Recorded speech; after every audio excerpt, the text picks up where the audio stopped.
ابھی ہم یہاں زیادہ کراچی کے لوگ بیٹھے ہیں، کراچی کے ایشوز کی بات کر رہے ہیں، لیکن یہ کراچی کے ایشوز نئے نہیں ہیں بلکہ یہ ڈیٹوریٹ جیسے ہوئے ہیں۔ جس طریقے سے اس شہر کے ایک ان پلانڈ گروتھ کو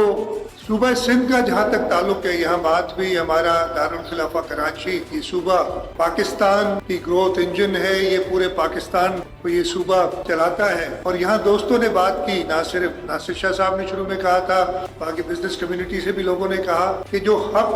اس صوبے کا ہے، اس صوبے کے لوگوں کا ہے، وہ ہمیں نہیں ملتا رہا ہے۔ کہ یہاں پہ آرگنائزڈ بھتہ لیا جاتا تھا، آپ سے لیا جاتا تھا،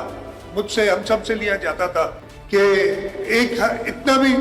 آرگنائز تھا کہ وہ بھتہ مہینے کی گاڑیوں سے پرچیاں لیا کرتے تھے، اور اگر آپ نے یہ جنوری 2025 ہے اس کا میں نے بھتہ دے کے پرچی لے لی تو آگے مجھے کوئی روکتا تھا تو چھوڑ دیتا تھا کہ نہیں جی آپ نے اس مہینے کے پیسے دیے۔ یہ وقت اس شہر میں تھا،